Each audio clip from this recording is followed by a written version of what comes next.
다 같이 고백합니다. 주는 그리스도시요 살아계신 하나님의 아들이십니다.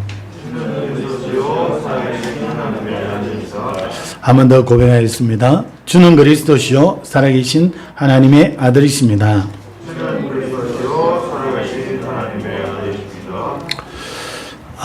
이 더운 날씨에 여러분 이 건강을 여러분들이 챙기시기 바랍니다. 예배는요 왜 중요하냐? 이 예배 한 시간 우리가 제대로 승리하게 되면 우리가 한 주간의 삶 속에서 하나님의 놀라운 응답과 증거와 역사를 누리는, 그래서 우리 삶 속에서 이기는 그 힘을 이 예배 한 시간 속에 누릴 수 있게 됩니다. 그 한 주간 동안 살아가는 그 힘을 이 예배를 통해서 얻게 된다는 거지요. 또 이 예배가 왜 중요하냐? 우리가 정말 하나님 앞에서 예배가 되어질 때에 우리도 모르게 이 하나님이 주신 이 그리스도 예수 이 복음의 능력을 체험하는 그런 귀한 시간이 되어집니다. 그래서 이 능력 가지고 우리가 우리 현장에 살아가는 겁니다. 그리고 이 예배가 왜 그렇게 우리에게 중요하냐? 이 시간이 하나님이 이 자리에 함께 하시는 것을 우리가 누리는 그런 귀한 시간이 되어집니다. 그래서 하나님이 주신 힘을 얻고 하나님이 주신 말씀을 가지고 우리가 나아가는 그 현장에서 일어나는 모든 일들 속에서 그 힘 가지고 이겨나가는 겁니다. 지금 세상 현장에는 코로나가 점점 더 확산되어지니까 사람들이 또 초긴장을 하고 있습니다. 그래서 사람들이 그게 조금 이 긴장을 하면서 이 교회가 계속해서 이 번지는 이 중심에 서게 되니까 그 부분에 있어서 좀 강하게 제재하기를 원하고 있고요.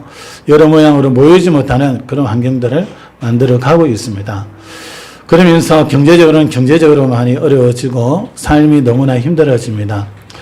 그러다 보니까 또 폭우가 와서 또 여러 가지 어려움들이 오게 되고 이래 되어지니까 또 여러분들이 식사하시는 데에 필요한 그런 식자재들의 값이 또 올라갔습니다. 그래서 여러 모양으로 참 어려운 그런 시간을 우리가 살아가고 있습니다. 그런데 그 속에서 우리가 넉넉히 이길 수 있고 살아갈 수 있는 그 힘이 예배를 통해서 하나님이 주시는 그 힘을 우리가 얻을 때 그 현장에서 우리는 살아갈 수 있고 승리할 수 있는 그 비밀이 나오게 됩니다. 그래서 우리는 이 예배에 승리해야 되고 특별히 우리는 하나님 말씀에 귀를 기울여야 됩니다. 이 하나님의 말씀은 천지를 창조하신, 또 더 가깝게 얘기하면 저와 여러분을 창조하시고 저와 여러분을 구원하신 그 하나님의 하시는 말씀입니다. 그래서 이 삶 속에 어떠한 문제가 오고 어떠한 사건이 일어나도 또 우리가 과거에 어떤 모습이었더라도 전혀 상관이 없습니다. 하나님이 주시는 우리에게 말씀을 붙잡으면 예수가 우리 인생의 모든 문제 해결하신 그리스도라는 사실을 우리가 믿으면 우리 삶 속에서는 하나님의 역사가 새롭게 시작이 되어집니다. 그렇기 때문에 우리는 늘 우리 행위의 기준이 아니라 우리의 믿음의 기준을 두셔야 됩니다. 여러분이 정말 예수 그리스도를 믿느냐, 여러분이 정말 하나님의 말씀을 믿느냐, 그게 중요한 겁니다. 그래서 그 믿음이 있다면 여러분은 구원받은 하나님의 자녀요, 여러분 삶 속에는 하나님이 성령으로 역사해 가십니다. 성경에 이렇게 말씀합니다. 하나님의 말씀이 우리 속에 없는 것은 바로 하나님이 보내신 이 예수 그리스도를 믿지 않기 때문이다 그랬습니다. 여러분이 예수 믿는다면 당연히 여러분 속에는요 하나님이 주시는 이 말씀이 깨달아지고 이 말씀이 언약으로 여러분 삶 속에 붙잡히게 됩니다. 여러분 삶 속에 삶의 방향과 삶의 이유와 삶의 목적이 이 하나님 말씀 속에 다 있습니다. 그 말씀이 내게 들려지고 그 말씀이 내게 붙잡혀진다는 것은 내가 예수 그리스도를 믿고 있다는 겁니다. 그런데 이게 실제로 그리스도 믿는다 하죠. 이 말씀이 내 속에 부딪히지 않고 이 하나님의 성경에 주시는 이 말씀이 내게 와 있지 않는다면 실제로 이 예수의 능력을 누릴 수 없다는 겁니다. 그래서 하나님의 말씀을 저와 여러분들이 안 들으면 재앙에서 절대 빠져나올 수 없습니다. 하나님의 말씀 속에 있을 때 우리는 재앙에서 해방이 되어지고 이 땅에 임하는 이 코로나에서 자유로워집니다. 여러 가지 경제적인 어려움도 있을 수 있고 여러 가지 문제가 있을 수 있습니다. 또 여러 가지 질병으로 인해서 우리는 그 고통 속에 있을 수도 있습니다. 그러나 하나님의 말씀이 우리 속에 들어오면 거기에서 해방되어지고 치유되어지는 역사가 일어납니다. 그런데 하나님의 말씀이 내게 붙잡혀지지 않으면 실제로 그리스도 안에 있지 아니하면 지금 임하고 있는 이 재앙을 우리는 피해갈 수가 없다는 겁니다. 오늘 본문 말씀을 여러분들이 굳게 붙잡으시고 이 말씀 속에서 여러분들이 힘을 얻고 한 주간 동안 재앙이 많은 저 세상 현장에 여러분들이 먼저 응답을 누리시고 재앙 속에 있는 많은 불신자들, 안 믿는 자들, 그들을 살려내는 그 축복 속에서는 한 주간 되시기를 예수 그리스도 이름으로 축원합니다. 오늘 말씀에 보면 첫 번째로 우리가 볼 수 있는 배경의 이 말씀이 바로 이 도마가 나오고 있습니다. 디두모라는 이 도마가 나오는데 이 도마가 뭐라고 얘기하냐? 이 제자들이 모였을 때 예수님이 먼저 나타나셨습니다. 그런데 그때 누가 없었냐? 이 도마가 그 자리에 없었어요. 그러다 보니까 이 부활하신 예수님을 만났던 이 제자들이 이 도마에게 얘기합니다. 우리의 주님이 부활하셨고 그분이 우리에게 나타나셨다. 얼마나 기쁜 소식입니까? 그런데 이 도마는 내가 그 손의 못자국과 그 옆구리에 난 그 창자국을 내가 손으로 만져보지 않고는 나는 믿지 못하겠다 그럽니다. 이 불신앙하는 도마가 어디 있었냐는 겁니다. 결국 나중에는 제자들이 모여있는 거기에 함께 있지만 여러분 우리 신앙생활을 잘 좀 살펴보셔야 됩니다. 여러분이 제대로 하나님의 언약과 하나님의 은혜 속에서 영적인 그 비밀을 누리게 되면요. 여러분의 삶이 참 희한해집니다. 어떻게 희한해지냐. 진짜 중요한 일이 있는 것마다요. 내가 빠지지 않습니다. 희한해요. 내가 영적으로 정말 하나님의 은혜 속에 살아가고 있으면요. 하나님이 중요한 말씀 주실 때마다 그 자리에 있게 됩니다. 다르게 얘기하면요. 하나님의 은혜의 자리에 내가 그 은혜를 놓치지 않는 그 자리에 내가 있게 되어지는 겁니다. 내 영적인 상태가 계속해서 세상을 향해 달려가고 하나님의 놀라운 그 은혜 속에 있지 못하면요. 이상하게 은혜 받는 그 자리에서 자꾸 피해갑니다. 내 생각대로 한다고 하는데 하나님의 은혜와 하나님의 응답과 하나님의 중요한 축복을 누리는 그 자리는 싹 피해가요. 만남도 마찬가지입니다. 하나님의 놀라운 은혜 속에 있는 사람은요. 어떻습니까? 만남도 꼭 중요한 만남을 하나님 만나게 하십니다. 내 삶 속에 유익된 방향이요. 신앙에 유익된 방향이요. 미래의 축복을 누리는 그런 방향 속의 만남을 계속 가지게 됩니다. 그런데 내가 그 하나님의 은혜를 누리지 못하면요.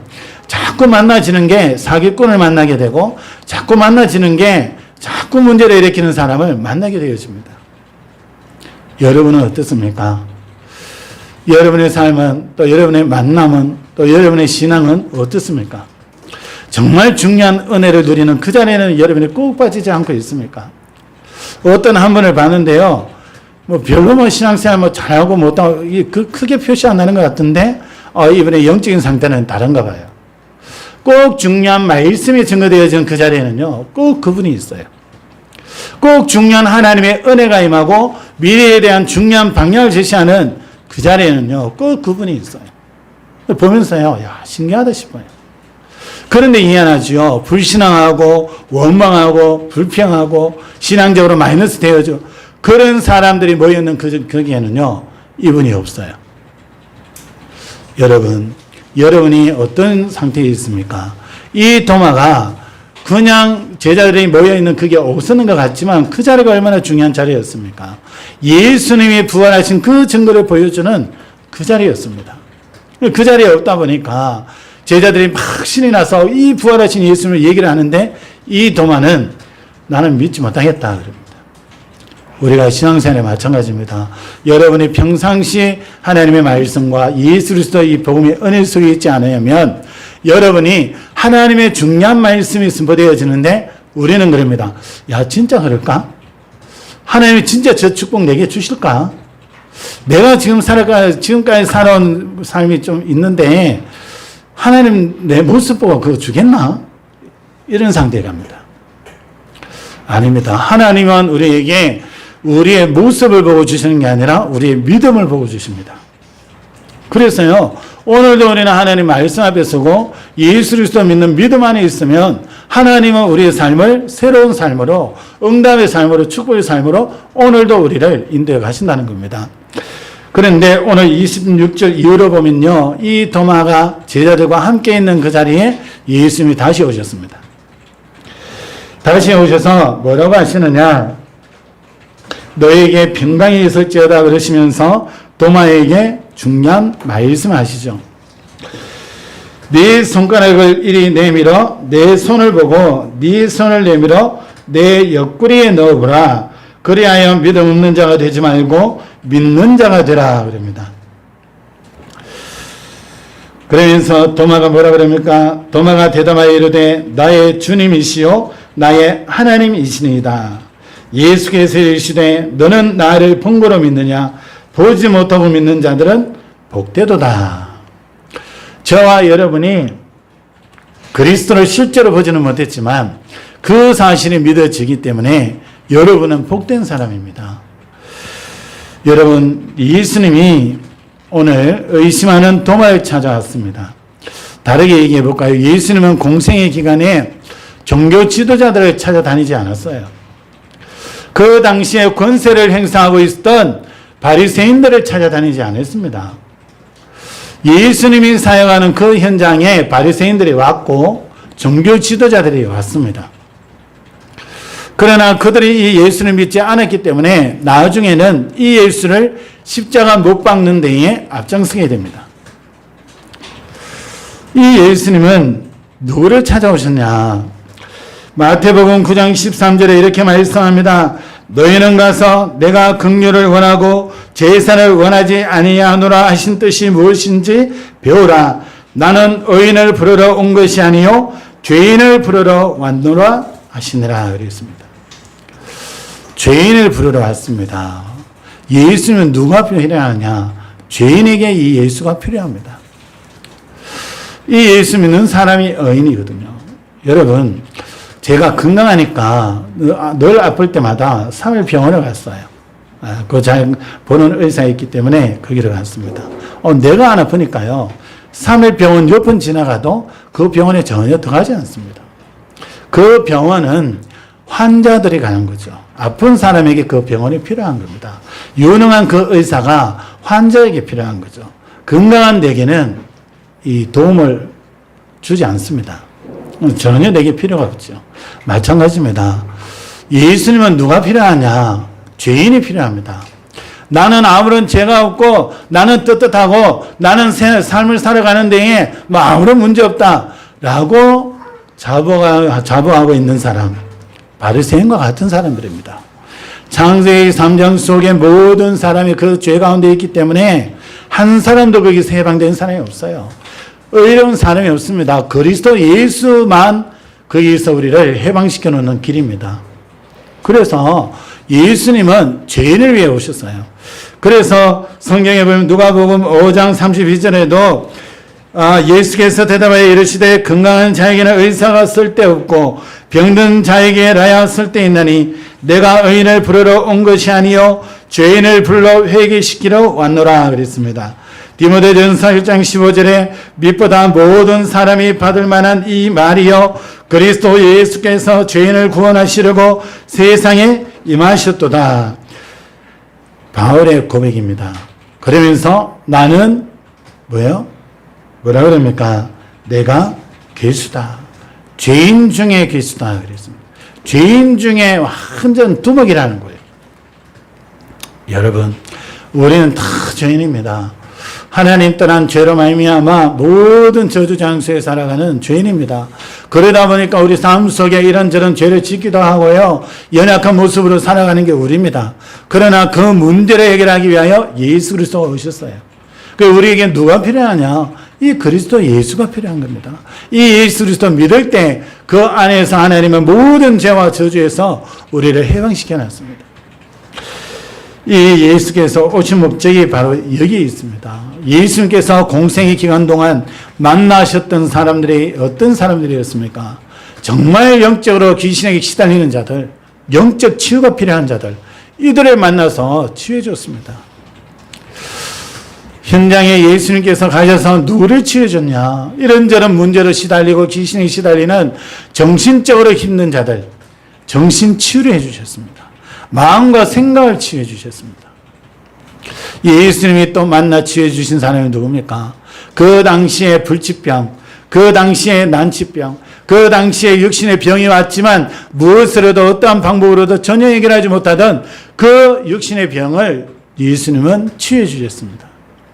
지금도 마찬가지입니다. 예수 그리스도 믿는 자는 일단 영혼이 치유되어집니다. 영적인 문제가 해결이 되어지고 하나님의 놀라운 은혜 속에서 하나님 주시는 평안을 누리는 그 삶이 되어집니다. 예수 그리스도께서는 정신적인 마음과 이 심령을 치유하셨습니다. 우리의 생각을 치유하십니다. 오늘도 이 그리스도 안에 살아갈 때에 우리 마음속에 있는 무거운 짐을 내려놓게 되어집니다.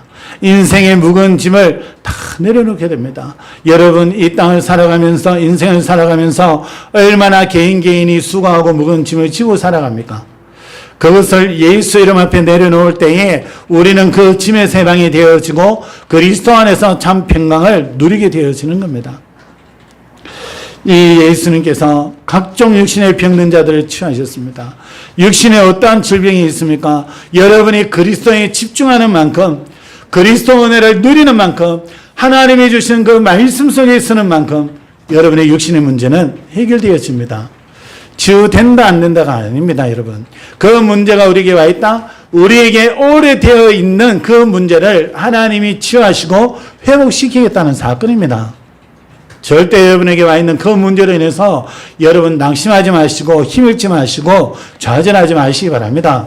어느 누구도 그리스도 안에서는 소망 없는 자가 없습니다. 그리스도만이 모든 인류의 참 소망이기 때문에, 희망이기 때문에 이 그리스도 예수 믿으면, 이 그리스도 붙잡으면 하나님은 새로운 힘을 주시는 겁니다. 그래서 우리는 올바른 믿음을 가지셔야 됩니다. 오늘 29절에 예수님이 말씀합니다. 예수께서 이르시되 너는 나를 본 거로 믿느냐? 보지 못하고 믿는 자들은 복되도다 그랬습니다. 올바른 믿음이 뭡니까? 진짜 믿음이 뭡니까? 보아서도 믿지만은요, 보지 못하고 믿는 게 더 큰 믿음입니다. 제자들은 예수님 시대에 예수님 말씀을 듣고 예수님 십자가에 죽으셨습니다. 이 예수님이 살아나신다는 말씀을 분명히 예수님은 하셨는데도 실제로 그게 믿어지지가 않았죠. 왜요? 살아난 사람을 한 번도 본 적이 없어요. 예수님과 동행했고 예수님을 통해서 말씀은 들었지만 그 말씀이 그대로 이루어지는 것은 믿지를 못했던 겁니다. 그런데 언제요? 무덤 갔다가 예수님 부활하시고 시체가 없는 것을 보고 알았어요. 그런데 그게 실제로 와닿지 않았습니다. 왜요? 그때 와닿았다면 제자들이 그때부터 기뻐서 예수가 죽으시고 부활하신 것을 막 이야기를 했을 겁니다. 그런데 그러지 않아요. 이들이 자기 삶으로 다 돌아갑니다. 그런데 예수님이 제자들이 모여있는 그 자리에 예수님이 오셨을 때에 제자들이 그 예수님을 만나고 기뻐했다 그랬습니다. 그때부터 진짜 이 제자들이 참 기쁨이 일어나는 거예요. 아, 진짜 예수가 부활하셨구나. 진짜 믿게 된 거예요. 오늘 도마가 우리와 똑같은 수준입니다.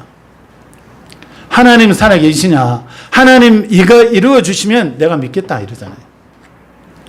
병든 자는 그럽니다. 하나님 진짜 살아계시냐? 눈에 보이냐? 내가 못 믿겠다. 내 이 병이 치유되어지면 진짜 예수 잘 믿겠다 내가. 내게 이런 문제가 와 있는데 이 문제 도저히 해결을 못하겠는데 하나님 진짜 살아계시냐? 살아계시면 예수 믿는 내게 왜 이 문제 주시냐? 이 문제 해결되어지면 나 예수 믿겠다. 하나님 살아계시 믿겠다.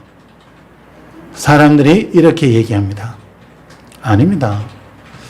이미 예수 그리스도를 통해서 우리 인생 모든 문제 해결했습니다. 그것은요, 믿음으로만이 가능합니다. 믿음으로만이 내 것이 되었어요. 히브리서 11장 1절에 말씀하잖아요. 믿음은 바라는 것들의 실상이요 보지 못하는 것들의 증거다 그랬습니다. 영적인 우리가 전혀 모르고 있는데 하나님이 언약으로 주시면서 영적인 일들을 말씀하셨어요. 우리에게 주시는 응답과 축복이 무엇인지 말씀으로 알려주셨습니다. 그것을 깨달을 수 있는 게 뭐냐? 믿음밖에 없어요. 그리고요, 뭡니까? 보지 못하는 것들의 증거다. 영적인 사실. 하나님은 우리 교회가 세워질 때에 이 지역의 흑암을 무너뜨리고 영적인 흐름을 바꾸겠다고 말씀하셨습니다. 근데 그게 현실적으로 지금 보이지는 않아요. 그런데 믿는 자에게는 그것이 눈앞에 보여요. 이 지역의 영적 흐름이 완전히 바뀌어진 그 사실이 믿음의 눈으로 이게 보여요. 이 믿음이 그만큼 중요한 거예요. 성경에 하나님이 많은 축복과 많은 말씀들을 주어 계십니다. 그리고 그리스도 안에 있는 자에게 주시는 축복과 그 응답들을 말씀하고 계십니다. 특별히 이 시대를 두고 237 나라 전 세계를 살리는 그 축복의 약속을 하나님 우리에게 주고 계십니다. 그런데 우리가 믿지 않는다면 그 약속은 나와 전혀 상관이 없습니다. 좀 더 좁혀볼까요? 예수 그리스도가 우리의 모든 문제 해결했다고 말씀합니다. 우리에게는 이런저런 작고 큰 문제들이 계속 일어나고 있고 이 땅의 현장에 코로나라는 이 재앙이 점점 확산되고 있습니다. 믿음의 눈이 없으면 그 재앙으로 인해서 두려워 떨어야 되고요. 내게 있는 이 문제와 사건들이 문제요 사건이요 내가 힘든 그런 일이 되어집니다. 그래서 늘 생각하기를 이 문제를 어떻게 해결하지? 또 사람들의 말을 들으면 그 말에 자꾸 내 자신을 거기에 가둬놔요. 우리는 우리도 모르게 우리만의 나 자신만의 테두리를 만들어 놓고 있습니다. 거기서 벗어난 것 같은데 나만 가지고 있는 테두리가 있어요. 여러분 정말 믿음이 이 예수 믿는 믿음 하나님의 말씀을 믿는 이 믿음이 우리에게 없으면 그 테두리에서 절대 못 벗어납니다. 왜? 그게 맞다고 생각하기 때문에. 그런데 그리스도 믿는 순간 내가 맞다고 생각했던 것들이 아니라는 것들이 발견이 되어집니다. 하나님의 말씀을 믿는 믿음의 눈이 열려질 때에 내가 가지고 있는 가치가 이게 아니구나라는 게 발견이 되어집니다. 그래서요 보지 못하고 믿는 이 믿음이 예수는 복되다고 하는 겁니다. 이 믿음이 올바른 믿음이요 참된 믿음입니다. 또 어떤 것이 이 올바른 믿음입니까? 오늘 30절 31절에 말씀합니다. 예수께서 제자들 앞에서 이 책에 기록되지 아니한 다른 표적도 많이 행하셨으나 성경에 기록된 이 표적뿐만이 아니라 많은 이적들을 행하셨다는 거예요. 그러니까 3년 동안 다니시면서 얼마나 많은 사람들을 만나셨고 얼마나 많은 병자들, 이 귀신에 시달리는 자들 얼마나 많이 만났겠습니까? 그래서 보면요. 다른 복음서에는 기록이 되어 있는데 요한복음에는 기록 안 된 것이 있고요. 요한복음에는 기록이 되어 있는데 다른 성경에 기록 안 된 부분들이 있어요. 그거 보면 예수님의 많은 행적들을 볼 수 있습니다. 그런데 성경에 기록되지 아니한 표적들이 더 많다는 걸 기억하셔야 됩니다. 그런데 하나님께서 왜 이것을 기록해놨냐? 거기에 대한 답이 31절에 나옵니다. 오직 이것을 기록함은 너희로 예수께서 하나님의 아들 그리스도이심을 믿게 하려 하며 또 너희로 믿고 그 이름을 힘입어 생명을 얻게 하려 합니다. 그랬습니다. 뭘 말씀합니까? 예수께서 하나님의 아들 그리스도심을 믿게 하려 합니다. 그랬습니다. 이 예수 이름으로 생명을 얻게 하려 합니다. 그랬습니다. 여러분, 이 성경은 구약은 오실 메시아를 말씀하고요. 신약은 오신 그리스도를 말씀하고 있습니다. 그래서 이 성경이라는 하나님의 사랑이 담긴 이 편지는요. 오직 예수 그리스도를 통해서 우리가 구원을 받고 예수 그리스도를 통해서 우리가 하나님이 예비하신 그 축복을 누릴 수 있다는 것을 말씀하고 있습니다. 그래서 누가복음 2장 44절에 이렇게 말씀합니다. 또 이르시되 내가 너희와 함께 있을 때에 너희에게 말한 바 곧 모세의 율법과 선지자의 글과 시편에 나를 가리켜 기록된 모든 것 그랬습니다. 구약 말씀을 말씀하고 계시죠. 거기에 누구를 대해서요? 예수 그리스도에 대해서 기록된 것이다 그랬습니다. 기록된 모든 것이 이루어져야 하리라 한 말이 이것이다 그랬습니다. 결국 구약에 말씀하고 있는 예수 그리스도에 대한 그 약속이 예수 그리스도께서 이 땅에 오셨을 때 그대로 이루어지는 역사가 일어났다는 겁니다. 히브리서 10장 7절에 이렇게 말씀합니다. 이에 내가 말하기를 하나님이여 보시옵소서 두루마리 책에 나를 가리켜 기록된 것과 같이 하나님의 뜻을 행하러 왔나이다 하셨느니라. 예수님께서 두루마리 책에 나를 가리켜 기록된 것, 이거 구약 성경을 말씀하거든요. 옛날에는 성경을 우리처럼 이렇게 가지고 다녔는 것이 아니라 양피에다가 또 더 오래되었을 때는 파피루스라는 거기에다가 성경을 기록하였습니다. 그것을 이제 양피나 양가죽이나 이런 데에 기록해서 뚫뚫 말아가지고 그것을 가지고 다녔던 거죠. 우리는 참 편리합니다. 이런 성경책도 있지만 또 요즘은요, 앱이 발달이 되어져서 작은 스마트폰 안에 이 성경 말씀이 다 들어가 있습니다. 무거워서 성경 못 들고 왔다? 그런 이유가 되지 않습니다. 이제는 폰 안에도 성경이 있기 때문에 그것을 통해서도 우리는 하나님의 말씀을 읽을 수가 있습니다. 그런데 중요한 것은 그 두루마리 구약의 말씀이 바로 오신 예수 그리스도를 미리 말씀하고 있다는 겁니다. 그 약속대로 예수님이 오셨고 그 예수님이 그 말씀을 그대로 이루셨다는 겁니다. 요한복음 5장 39절에 이렇게 말씀합니다. 너희가 성경에서 영생을 얻는 줄 생각하고 성경을 연구하거니와 이 성경이 곧 내게 대하여 증언하는 것이니라. 결국 예수 그리스도에 대해서 증언한다 그랬습니다. 그래서 예수 그리스도가 우리를 구원한 유일한 구조라는 증거가 뭐냐? 구약에 예언한 그대로 신약에 성취되어졌다는 겁니다. 그게 예수 그리스도가 바로 우리의 구세주 되는 유일한 증거입니다. 그래서요, 저와 여러분들이 올바른 믿음이 뭐냐? 보지 않고 믿는 믿음이요, 하나님의 말씀을 믿는 이 믿음이 우리에게 있어야 됩니다. 그러면서 이 복음의 능력을 믿는, 이 능력을 누리는 믿음이 저와 여러분에게 있어야 됩니다. 왜 그렇습니까? 우리의 삶을 살아가다 보면요, 자꾸 영적으로 뭐가 어두워요. 뭔가 일이 자꾸 답답해지고, 뭔가 앞이 보여지지 않고 앞날이 캄캄하고요. 뭔가 일을 잘 하려고 하는데 내 마음대로 잘 안 되어지고요. 또 뭐 일을 한다고 하는데 일이 잘 안 되고 꼬여지고, 자꾸 내 무기력함과 무능력이 나타나고, 자꾸 이 삶을 살아가는데 마음에는 참 행복이 없고요. 자꾸 우울해지고, 뭔가 마음이 자꾸 공허해지고, 인생을 산다고 열심히 산 것 같은데 삶의 의미가 전혀 느껴지지 않고, 무의미한 그런 삶 같고, 거기에 필요한 것이 뭡니까? 창세기 1장 3절에 창조의 빛이 필요합니다. 요한복음 1장에 보면요, 바로 이 창조를 하신 그 말씀의 생명의 빛이 있다 그랬습니다. 이 빛이 바로 하나님의, 사람들의 생명이다 그랬습니다.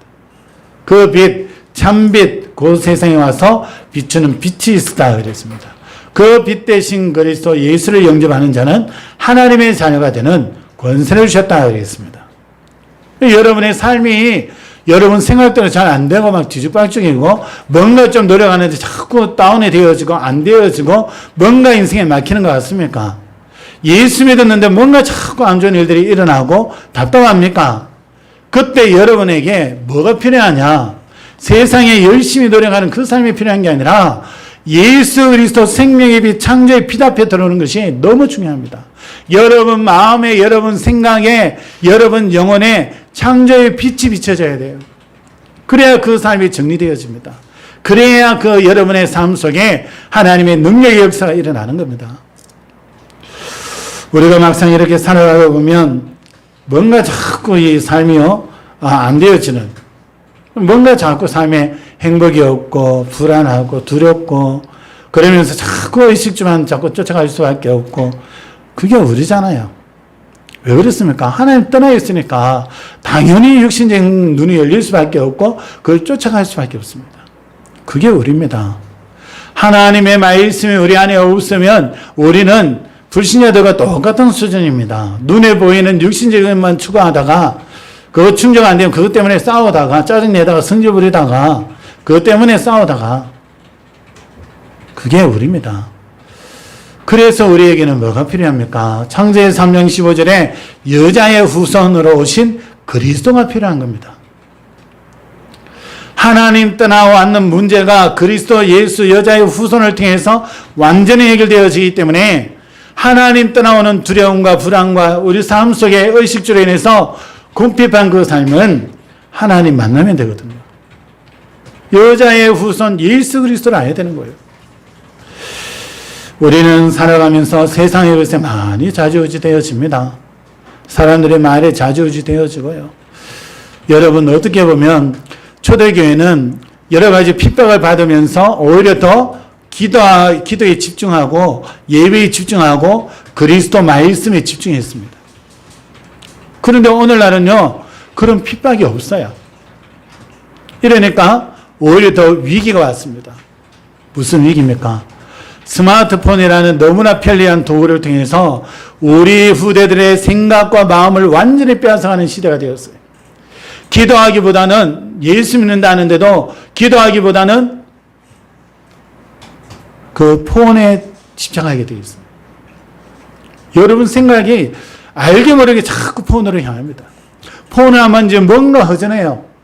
왜요? 여러분 삶 속에 폰을 보는 것이 하나의 습관이 되어버렸기 때문에 안 하면 여러분 허전합니다. 세상 문화로 뒤덮여 있는 현장에 알게 모르게 세상에 놓여되어 있는 우리에게 뭐가 필요하냐? 유월절에 어린 양 피 대신 예수 그리스도의 보혈이 필요해요. 그 피 바른 날 애굽에서 이스라엘 백성들은 해방이 되었고 바로 왕의 손에서 해방이 되었습니다. 저와 여러분에게 그리스도가 필요한 이유가 바로 거기 있습니다. 여러분 현장에 네피림 시대가 왔어요. 현장에 온통 문화가 흑암 문화가 되었어요. 노아가 살던 시대가 어땠습니까? 하나님 믿는다면서 하나님 섬긴다면서 온갖 우상 숭배 속에 빠지고요. 세상 타락 속에 빠지고 세상 쾌락 속에 빠지고 온갖 사람들이 이 저지르고 있는 타락된 변태적인 그런 삶 속에 빠져 있어요. 전부 동성애 속에 빠져 있어요. 하나님 믿는다면서. 그게 네피림 문화예요. 네피림 시대입니다. 흑암 문화입니다. 그런데 노아 가족 외에는 모두가 그러고 있어요. 여러분 우리는 주변 사람들이 하는 거 우리는 잘 따라가잖아요. 많은 다수가 막 틀린 걸 하고 있으면 따라가요. 아주 쉽게 예를 들어 볼게요. 여러분 학교 다닐 때를 생각해 보시기 바랍니다. 나는 예수 믿는데 주변의 아이들이 전부 컨닝해. 나는 공부를 했지만 주변의 아이들이 전부 컨닝하니까 긴가민가한 것들은 내가 봐야 돼. 왜 전부 컨닝하는데? 내가 예수 믿는 사람으로서 양심을 지켜야지. 그러니까 막 내 노력한 대로 나는 결과를 거둘 거야. 그러지 않고 내 옆에 누구도 컨닝하고 누구도 컨닝하고 교회 다니는 누구도 컨닝하고 나 컨닝해야지. 아주 쉬운 부분 아닙니까? 그거 한다고 뭐 큰 죄입니까? 근데 네피림 문화라는 게요 무서운 겁니다. 하나님 섬기는 것보다 사단이 만들어 놓은 것을 쫓아간다니까요. 그게 뭐가 필요합니까? 노아는 그 문화에 동화되지 않았어요. 적응은 했어요. 동성애 일어나고 지금처럼 막 동성애 주장하고 이런 문화 속에 지금 교과서가 그런 쪽으로 흘러가잖아요. 우리 후대들이 성적인 그 관이 우리가 자랄 때 하고 다르게 갖고 갑니다. 그런데 문제는요, 예수 믿는다면서 아무런 의식이 없어요. 그게 당연하고, 그게 틀렸다 맞다가 아닙니다. 하나님이 만드신 창조 원리에 어긋나는 거예요. 그런데 시대가 그런 시대가 되다 보니까 내가 동성애 속에 빠져. 내가 우상 숭배 속에 빠져. 내가 하나님 섬기는 것보다 다른 것 더 열심히 해요. 그게 네피림 시대였습니다. 근데 거기에 전혀 물들지 않고 신앙을 지킨 사람이 누구냐? 노아입니다. 이 노아가 하나님이 말씀을 주셨어요. 당세의 의인이요 완전한 자다 그랬습니다. 그러나 노아는 여호와 하나님과 동행하였더라 그랬습니다. 저 여러분이 하나님과 동행하는 비밀을 가지고 있어야 됩니다. 시대가 점점 네피림 시대에 네피림 문화 속에 점점 들어가고 있어요. 지금 현장에 그 문화가 일어나고 있습니다. 여러분이 모르게 여러분 후대에게는 동성애 하는 영상들이 막 올라와서 그 아이들 보게 됩니다. 모르잖아요. 그 현장에 뭐가 필요하냐? 방주 만드는 게 필요해요. 방주. 하나님의 말씀 운동, 예수 그리스도 이 복음 운동하는 이 방주 속으로 들어가야 돼요. 노아가 그 방주 속에 들어갔을 때에 방주 만들고 그 속에 들어갔을 때 그 시대에 임하는 재앙에서 완전히 보호되어집니다. 한번 보세요. 수적으로는요, 네피림 문화 속에 있었던 사람들이 더 많습니다. 우리가 여론을 의식하고 다수주의를 쫓아간다면 노아처럼 신앙생활이 안 되었습니다. 오히려 그 네피림 문화 속에 들어갔던 많은 하나님 섬기는 자들, 그들처럼 살 수밖에 없어요. 그런데 노아는 그 흑암 문화 시대 속에서 오직 하나님만 바라봤습니다. 그런데 나중 결과는 어떻게 됐습니까? 그 다수는 심판이 임하였을 때 다 죽었습니다. 소수였던 이 노아는 자기 가족들과 함께 방주 속으로 들어갑니다.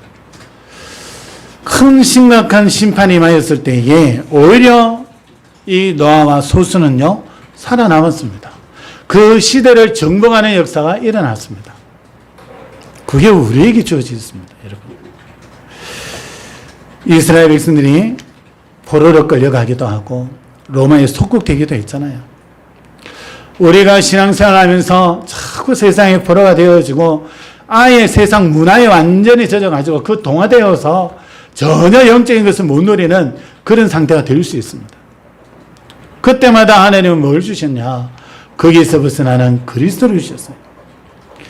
우리의 삶이 어제까지 우리가 거기에 종노릇하고 세상 문화 속에 빠져서 그 문화에 동화되어서 살아갔다면 오늘은 그 문제를 해결하신 그리스도 예수 붙잡으면 돼요.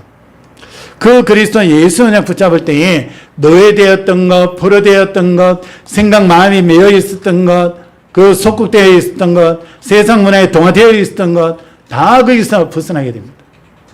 그게 바로 예수 그리스도 이 복음의 능력입니다. 그래서 이 그리스도 믿는 믿음 가지고 우리가 살아갈 때에 우리가 가는 현장 속에 왕적인 권세가 나타납니다. 무슨 말입니까? 예수 그리스도 이 이름으로 나아가는 그런 걸음 속에 그 현장에 역사하는 모든 세력들이 완전히 무너지는 역사가 일어나는 겁니다. 이 그리스도 안에서 살아가면서 이 그리스도 이름으로 나아가는 걸음 속에 제사장적인 권세가 그 현장에 나타납니다. 무슨 말입니까? 현장에 임하는 저주장의 권세가 완전히 끊기는 거예요. 저주장이 완전히 끊기는 거예요. 여러분 가문을 타고 내려오는 그 영적인 가문의 영적인 대물림들이 완전히 끊어지는 거예요. 그 재앙에서 여러분이 해방되어지는 거예요. 그게 예수 그리스도의 제사장적인 권세입니다. 여러분이 예수 그리스도의 은혜 속에서 살아가는데 여러분 삶의 현장에는 어떤 일이 일어나느냐? 선지자적인 권세가 나타납니다. 하나님의 말씀이 성취되어지는 역사가 일어나고요. 생명이 살아나는 역사가 일어나는 겁니다. 전도가 되어지는 역사가 일어나는 겁니다. 여러분이 예수 이름으로 여러분의 일하시는 또 공부하는 그 현장에 들어갈 때에 그 현장의 역사는 감세력 무너지고 그 현장에 하나님 능력이 나타나고 그 현장에 죽어가는 영혼들이 살아나는 그런 역사가 일어나는 겁니다. 여러분, 하나님은 지금 저와 여러분의 문제라고 하는 이것을 하나님은 문제로 삼지 않았습니다. 하나님이 문제라고 했는 게 있습니다. 그게 뭐냐? 창세기 3장에 말씀하고 있는 하나님 떠난 문제입니다. 마귀에게 속아서 사단 마귀에게 속아서 하나님의 말씀에 불순종한 그 죄를 하나님은 문제로 삼고 있습니다. 하나님 떠난 인간이 당연히 사단에게 눌려 있으니까 하나님은 그것이 문제라고 하십니다. 그 문제를 해결하기 위하여 주셨던 방법이 여자의 후손이 뱀의 머리를 상하게 할 것이다 그랬습니다. 예수 그리스도 이 복음을 하나님은 답으로 주셨습니다. 우리가 여러 가지 이 땅 살아가면서 여러 가지 문제들을 당합니다. 실제로 우리 현장에 있고요.